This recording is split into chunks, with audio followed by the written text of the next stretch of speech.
Ya, sudah. Selamat pagi Bu Nina. Pagi Pak Aris. Ya tambah cantik aja. Bu, Gimana? eh, kemarin kelihatannya Bu Nina sudah selesai Loka 7 panen karya ya. Ya, Kalau tidak alhamdulillah. salah itu saya dengar-dengar tempatnya di Pendopo Kabupaten Rembang. Ya, betul. Betul Bu. Ya, nggih, nggih, nggih. Sudah. Berarti Bu Nina sudah melaksanakan Loka 1 sampai 7 ya Bu ya. Betul. Nah, berarti besok ini predikat C-nya hilang nih besok. Jadi Mudah-mudahan, guru Pak. penggerak. Heeh. Amin, amin. Terus gini, Neng Nina ya, kemarin kan sudah eh, melaksanakan semua rangkaian dari calon guru penggerak. Betul. Sekarang saya penasaran, saya kepo ini, Bu. Eh, Kira-kira yang dirasakan setelah mengikuti semua rangkaian dari program pemerintah, program guru penggerak, kira-kira apa? eh Bersyukur. Maksudnya seneng banget. Artinya ya Iya. secara kegiatan yang begitu padat menguras waktu, jadwal yang harus di apa namanya ditata benar-benar selama berbulan-bulan, 6 bulan lebih itu Hmm. ketika sudah di puncaknya panen karya itu rasanya plong gitu. Jadi apa ya kayak apa udun ki niku pun meletus gitu kayak Oh, gitu. betul, Karena sudah betul apa tugas-tugas ya, sudah iya, selesai iya. semua dan di puncaknya itu sangat menyenangkan sekali. Jadi dengan teman-teman itu kita bisa menampilkan karya yang bisa kita apa ya kita buat selama proses di CGP itu Pak. Gitu. Bagi teman-teman itu kan wah standnya oke-oke, bagus, wah rasanya luar biasa gitu.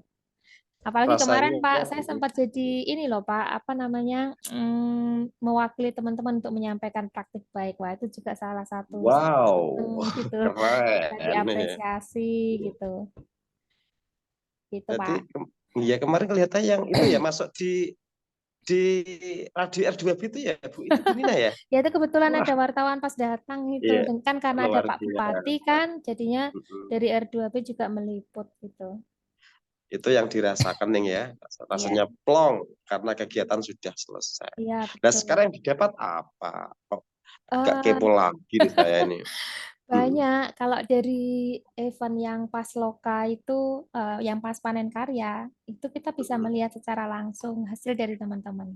Kan kalau selama ini kita loka karya 1 sampai 6 itu, apa ya, teman-teman tuh program-programnya disampaikan hanya masih dalam bentuk, apa, kayak wacana, kayak bercerita best practice-nya, begitu kan. Belum melihat wujudnya barangnya atau karya yang memang itu dalam bentuk karya gitu. Jadi begitu panen karya ada pameran masing-masing stand dari masing-masing kelompok di teman-teman CGP itu wah ternyata keren-keren, bagus-bagus.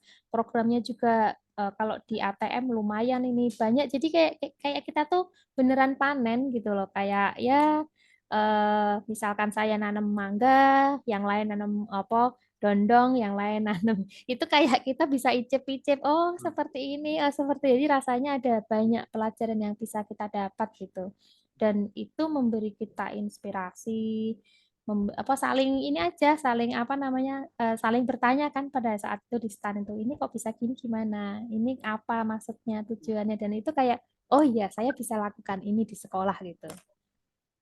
Hmm. Berarti itu eh, bentuknya hasilnya pengalaman ya Bu.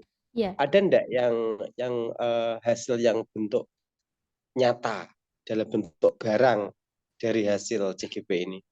banyak banyak Mm. banyak banget jadi kayak teman-teman kan ada tuh di programnya itu yang mendampingi kayak apa namanya pohon literasi itu dibawa bentuknya pohon Oh, literasinya dibawa oh seperti apa terus di situ disampaikan langkah-langkahnya oh anak diminta untuk membaca apa namanya buku 1 minggu 1 buku lalu ringkesannya itu dalam bentuk kata-kata yang simpel gitu ditaruhnya di pohon literasi ada yang seperti itu. mm. Terus ada juga yang buat program anyaman karena di sekolahnya itu banyak sekali apa limbah-limbah plastik itu anak SD itu Pak. itu dibikin anyaman. Jadi membentuk kayak tikar, tas itu ternyata keren anak SD tuh bisa gitu. Ada juga yang membuat baju dari apa namanya? Bukan kresek tapi apa bungkus makanan kayak gitu. Jadi banyak itu mungkin yang bentuknya barang ya, tapi ada juga yang apa namanya bentuknya kayak program. Kalau apa namanya kegiatan misalkan apa pungut sampah gitu, itu kan bentuknya bukan barang tapi program pembiasaan. Oh ternyata dengan program yang kecil, yang sederhana, hanya mengut sampah setiap apa pulang sekolah gitu, itu bisa menjadikan pembiasaan dan lingkungannya jadi lebih bersih gitu. Banyak sih Pak, banyak sekali. Saya kok gini, kok penasaran sama istilah literasi yang didapat dari event kegiatan Iya, guru penggerak Bu ya. Selama ini kan banyak sekali Bu ya istilah dalam dalam dunia pendidikan yang baru ini, ada literasi, ada numerasi. Itu apa sih Bu sebetulnya literasi itu? Apakah membaca koran atau membaca cerita, film, atau gimana Bu? tidak juga sih ya. Intinya tuh eh, literasi itu tidak hanya sekedar kita membaca, tapi sebenarnya kita melakukan pengamatan dari lingkungan kita, terus kita sampaikan dalam bentuk narasi bisa, bentuk vlog bisa, bentuk apa konten ya, banyaklah yang bisa kita lakukan. Intinya tuh bagaimana caranya kita mendorong anak itu tidak hanya sekedar apa ya membaca textbook gitu, tapi bisa berpikir kritis gitu dan bisa apa ya menghubungkan dengan apa yang dia baca itu dengan dunianya, dengan dunia nyata kita kayak gitu. Itu kan jauh lebih bermakna daripada hanya sekedar baca dan hafal gitu. Oh, Gitu. Jadi kalau literasi kan tidak hanya membaca buku iya. manual, ada yang anak-anak apalagi anak-anak sekarang pegangannya HP. Nah, itu literasi digital kayak gitu. Sekarang sudah mulai dikembangkan dengan apa? Barcode, dengan apa namanya? Apa e-book kayak gitu. Jadi eh, banyaklah yang bisa ini kita lakukan gitu di literasi. Luar biasa sekali ya. Terus gini, Neng Nina ya. Iya. Itu kan ketika di Loka 7 itu kan banyak sekali hasil-hasil panen dari kelompok-kelompok yang lain. Ya toh? Iya. Eh, ada enggak ya inspirasi yang timbul dari pengalaman itu? Mungkin setelah saya melihat Loka 7 kelompok ini, saya setelah ini akan seperti ini. Ada enggak terbesit di benak Nina bagaimana apa namanya inspirasi yang timbul setelah mengikuti Loka Oke. 7? Banyak sih ya. Banyak ada di antaranya pembelajaran berdiferensiasi gitu kan. Kita kan belajar selama di JGP itu. Tapi di Loka itu juga saya menemukan teman-teman itu membuat apa pembelajaran berdiferensiasinya itu juga bagus itu dan itu bisa saya tiru gitu loh. Terus ada lagi literasi. eh kan kebanyakan tuh kayak tadi literasi dengan pohon literasi gitu ya. Tapi saya menemukan stan itu dengan literasi digital, dengan apa namanya eh menggunakan barcode itu menurut saya keren sekali. Jadi anak-anak itu bisa pegang HP hanya hanya apa misalkan barcode yang ditempel-tempel itu oleh gurunya, tinggal kita scan dan anak bisa membaca. Itu sepertinya bisa saya terapkan di sekolah itu nanti. Kayak gitu. Ya. Terus gini, misalkan Nina tadi sudah inspirasi dan terjadinya untuk Oh, suaranya putus-putus praktekkan Pak gitu. Aris, maaf. Oh, ya. Apakah sudah jelas ya? Ya, Ya, gini. Tadi Nina kan sudah menceritakan terinspirasi eh, dari sebagian teman yang sudah mengeksplor hasil karya. di Loka 7 ya. Ya, Terus kemudian menurut Neng Nina, sekarang setelah mengetahui proses Loka 1 sampai dengan 7, mengetahui proses perjalanan JGP dari modul 1 sampai dengan modul 3, ada enggak pemahaman baru tentang bagaimana menjadi seorang guru sebagai pembelajar ayat? oke, jelas banyak pemahaman baru itu banyak. Saya seolah diingatkan ada, kamu itu guru, ya kan? Ketika ngajar itu bukan butuhmu atau maumu, tapi ini adalah butuhnya murid gitu. Kalau selama ini kan mindsetnya ngajar di kita berikan gitu kan, seolah-olah kita merasanya anak itu sudah kita berikan sesuai dengan yang kebutuhannya, tapi ternyata enggak gitu. Makanya ada namanya sebelum kita membuat satu modul pembelajaran, kita lakukan dulu nih asesmen dulu, apa yang dibutuhkan anak, apa yang dimau anak gitu. Baru kita bisa susun modul sebagai upaya, oh ya, yang kita berikan itu memang sesuai dengan kebutuhan mereka, dan itu saya dapatkan di guru penggerak, di panen karya itu ketika kurikulum merdeka ini berjalan pada saat itu yang terpikirkan hanya kok kayaknya susah ya, kok kayaknya berat sekali ya gitu kan. Itu karena pada saat itu sayanya juga belum ada gambaran seperti apa sih kurikulum merdeka ini dijalankan. Tujuannya apa sih? Harus bagaimana sih gitu. Tapi begitu ikut di CGP terus sampai di puncaknya panen karya, ternyata banyak inovasi-inovasi dari teman-teman guru yang sangat luar biasa dan tidak sesusah yang kita bayangkan gitu loh. Hal sederhana pun bisa jadi sesuatu yang bagus, inovatif dan itu sesuai dengan kebutuhan murid. Karena apa? Karena itu memang berangkat dari asesmen itu tadi kayak gitu. Jadi pemahaman dulu yang wah kurikulum merdeka susah, wah ini harus ada pembelajaran diferensiasi apa itu berpihak ke murid kayak gitu tuh hilang ketika kita sudah tahu dan menjalani di proses CGP itu, apalagi dengan hasil karya teman-teman yang oke-oke itu, wah itu pemahaman yang luar biasa dan saya berterima kasih sekali kecemplung di PGP ini, gitu Pak. Iya. Nah, itu menurut Neng Nina antara modul 1, 2, dan 3, manakah di antara modul itu yang paling bermakna menurut Neng Nina?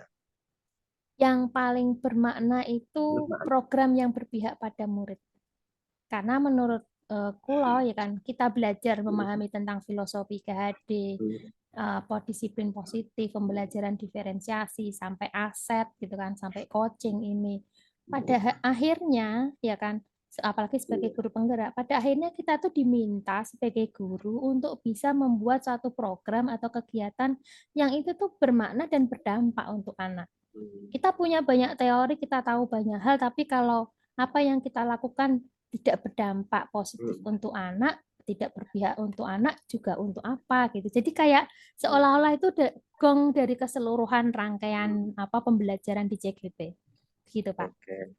Berarti seperti yang disampaikan Kiai Dewantoro gini ya, Iya, bahwa seorang guru itu yang pertama bisa dijadikan sebagai seorang contoh ya atau teladan, betul. yang kedua sebagai motivator, dan yang ketiga adalah sebagai uh, menumbuhkan atau mengembangkan sumber daya.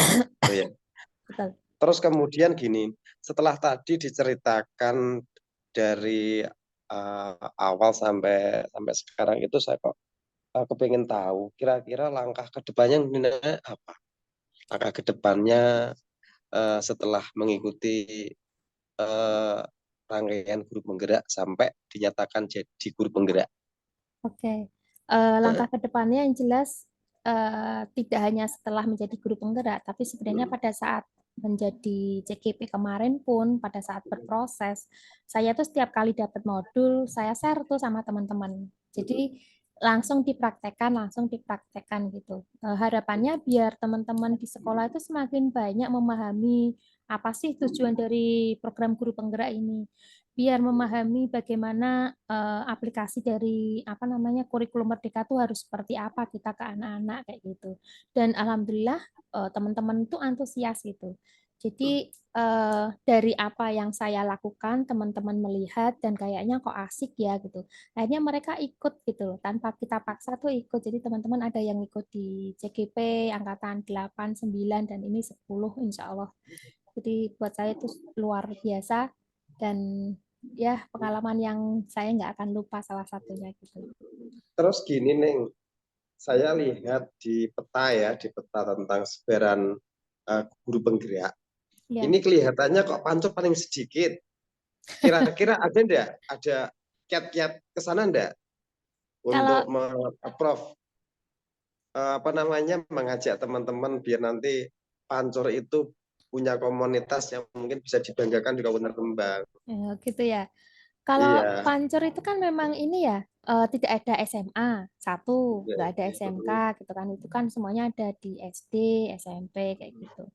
Tapi memang sih perlu apa ya, perlu motivasi lebih dan kita sebagai guru penggerak Kabupaten Rembang harusnya memang bisa memotivasi teman-teman yang lain gitu.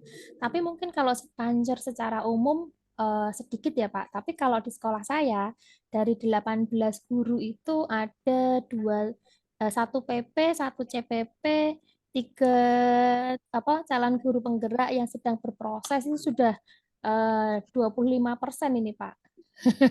Jadi kalau di sekolah saya sudah banyak untuk ukuran sekolah yang kecil ya Pak ya. Kenapa yang lain nggak Iya, iya. ngikut? Karena belum 5 tahun bekerja jadi guru. Jadi Oh, iya. yang Berarti sudah enggak, jadi yang atasnya di atas 50 tahun juga nggak bisa ikut, yang belum 5 tahun juga nggak bisa ikut. Jadi ya hanya sekitar berapa sih 10 atau 12-an orang yang memang target dari CGP dan sudah ada 5 yang ikut itu buat saya wah alhamdulillah itu. ya, Neng, luar biasa sekali ya. Saya eh, baru tahu pemahaman tentang guru penggerak dan apa itu loka 7 ya. Ya. Sangat inspirasi sekali. Nah, sekarang gini, Neng. Kira-kira apa yang didapat setelah eh, dari percakapan kita ini? Terima kasih Pak Aris dari percakapan ini saya seolah-olah diingatkan kembali untuk apa namanya eh, apa tujuan saya ikut di guru penggerak itu salah satunya biar satu, sayanya sadar diri, oh bisa menilai evaluasi diri apa yang kurang, terus ada pengembangan diri. Dari percakapan ini juga saya tahu, oh iya, diingatkan lagi banyak inovasi-inovasi yang sudah saya lihat, tapi mana actionnya kayak gitu. Jadi saya seperti diingatkan, terima kasih Pak, dan mengingatkan saya kembali, memotivasi saya kembali untuk lebih berdampak untuk komunitas belajar saya dan komunitas belajar di luar sekolah gitu. Oke, terima kasih Neng Nina ya. Eh, ini kebetulan saya ada kegiatan lagi. Ya, Terima kasih Pak waktunya. kita sambung lain waktu ya. Betul betul. Matur nuwun Pak untuk apa Sama-sama, siang ini luar biasa. saling berkolaborasi demi Iya, anak-anak, siap. demi kemajuan sekolah, Iya, demi kemajuan anak bangsa. iya. Matur nuwun. Selamat sebelum istirahat, Nina. Sami-sami. Assalamualaikum. Oke, Assalamualaikum.